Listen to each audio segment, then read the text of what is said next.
Alô, irmãos e irmãs em Cristo Jesus. Paz seja com todos nós, nesse dia 20 de abril, de 2022. Graças a Deus estamos aqui, em vigilância, em obediência, em perseverança, irmãos? Procurando aí nos aperfeiçoar, na palavra, pela vivência e pela obediência, em oração sempre, irmãos? Orai e vigiai para não cair em tentação, sem mim nada podeis fazer.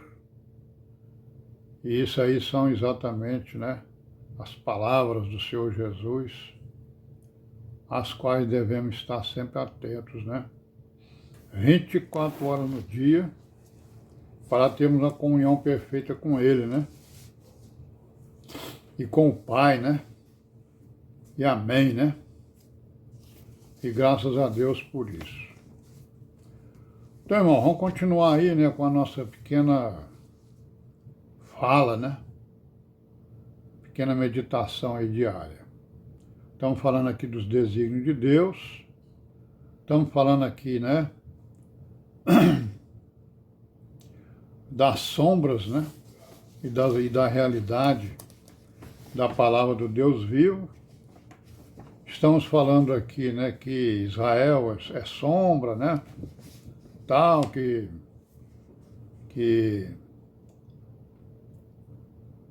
Israel é constituído de 12 tribos. Aí o Senhor separou uma tribo, que foi a tribo de Levi, para servir no templo, não é isso? Terminamos aí ontem falando que o templo e o tabernáculo são figuras da Nova Jerusalém, O trono onde está o trono da majestade, não é isso? Então aí é o seguinte, vamos continuar aqui, Aí na tribo de Levi, então o Senhor separou a tribo de Levi das 12 para cuidar do templo e do tabernáculo, Aí da tribo de Levi foi separada a família de Arão, da qual eram ungidos os sacerdotes, e destes era separado o sumo sacerdote, Então isso aí são figuras, certo? A tribo de Levi é a figura de um grupo de salvos. Dentro da tribo de Levi tem ainda 2 grupos de salvos, certo? Que são os sacerdotes e o sumo sacerdote, que nós vamos ver aqui, Então o que acontece? O sumo sacerdote, ele é a sombra de Jesus Cristo, que entrou no tabernáculo, entrou no Santo dos Santos, O Senhor Jesus também entrou no Santo dos Santos para executar exatamente o sacrifício, Certo? Os sacerdotes, então, são sombras de um grupo de salvos, O sumo sacerdote é a sombra da igreja. Vamos ver aqui, é a sombra de Cristo, que é a sombra da igreja. Porque o Senhor Jesus é o Filho unigênito, ele é, ao mesmo tempo, primogênito e unigênito, do Deus Todo-Poderoso. Não é isso? Então, a igreja que for arrebatada, que vai receber o corpo espiritual, ela vai ficar semelhante ao Filho de Deus, Vão ser primogênitos e unigênitos como ele, Então a igreja, o sumo sacerdote, é a figura da igreja, que é a figura do Senhor Jesus, certo? Então, sumo sacerdote é isso aí. Então, nós estamos vendo aí que tudo tem sombras, e isso está na palavra do Deus vivo, Isso aí são os planos dele, os seus desígnios, né? São desígnios imperscrutáveis, né? Porque nós vemos que tem coisas que, digamos assim, o mundo ele não compreende, não vai compreender. O mundo acha loucura, né? Que nós já falamos, a loucura da pregação. Para o mundo é a loucura da pregação, mas para Deus não. Para Deus é o seu desígnio, porque o grande desígnio dele era exatamente realizar a redenção, né? O maior desígnio dele. Esse era o maior desígnio de Deus, o maior plano dele, o plano mais importante da criação, é a redenção, onde ele vai mostrar a sua misericórdia, né? O seu amor, a sua misericórdia. Infinitos. Então, meus irmãos, sumo sacerdote é a sombra de Cristo, que é a sombra da igreja, certo? Então, os sacerdotes são sombra de outro grupo outros grupos de salvos, né?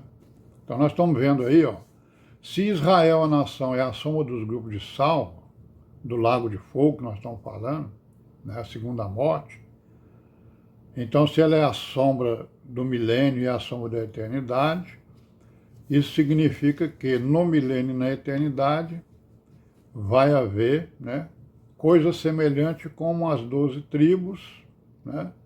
Uma das tribos, digamos, seria escolhido para o serviço do templo, e dentro dessa tribo teria aí dois grupos de salvos, né?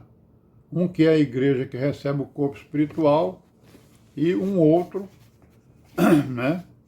Que nós vamos ver aí no futuro como é que vai aparecer esse outro grupo aí. Então são sombras, né, do milênio, são sombras da eternidade. Porque em Hebreus nós vimos, né? Ó, em Hebreus nós vimos o quê? No 10:1. Está escrito que tendo a lei a sombra dos bens futuros e não a imagem exata das coisas, né? Então são sombras de coisas futuras que a gente está vendo aí, né? Lá em Levítico 28 tem o quê? A separação dos filhos de Arão e suas vestes, olha aí, ó. Fala também nas suas vestes. Essas vestes aqui são a sombra do corpo espiritual que a igreja vai receber, né? Lá em Êxodo 39 está escrito o quê, ó? A descrição dessas vestes dos sacerdotes e do sumo sacerdote, né? Então, sobre os desígnios de Deus, podemos citar, então, vários textos aí que a gente já citou, né? Que Deus, ele comanda, ele criou, ele comanda, e ele disse lá em Isaías, né? Que ele criou o bem e o mal, né? Porque a loucura da pregação, né? Que é, digamos assim, o que entende o mundo, que é loucura, né? Está incluído aí o fato de que os homens, né, procuraram o bem e não, procuraram o mal e não o bem, né, lá no Éden, e isso aí passou como herança para a humanidade. Ah, mas por que passou por herança? Por que Deus não resolveu esse problema lá no Éden na hora? Porque ele tem os desígnios dele, que são imperscrutáveis. Não sabemos por que ele fez isso. Tem algumas revelações, mas nem todas, né? Então, nós estamos vendo aí que nesses desígnios e nessas determinações acontecem coisas inexplicáveis, né? Como o próprio Paulo fala, né? Ali em Romanos, né? No 11:33, ó, Paulo, com certeza fazendo uma meditação semelhante a essa que nós estamos fazendo, né? E pensando no que aconteceu com ele, né? Digamos assim, um rabino, né? Do judaísmo, estava perseguindo a igreja, porque a igreja estava pregando heresia, segundo eles, né? E aí ele foi escolhido pelo próprio Senhor Jesus para fazer a obra que ele fez. Vamos parar por aqui, né, irmãos? Amanhã nós continuaremos, se Deus quiser. Paz e graça e misericórdia seja com todos nós. Amém.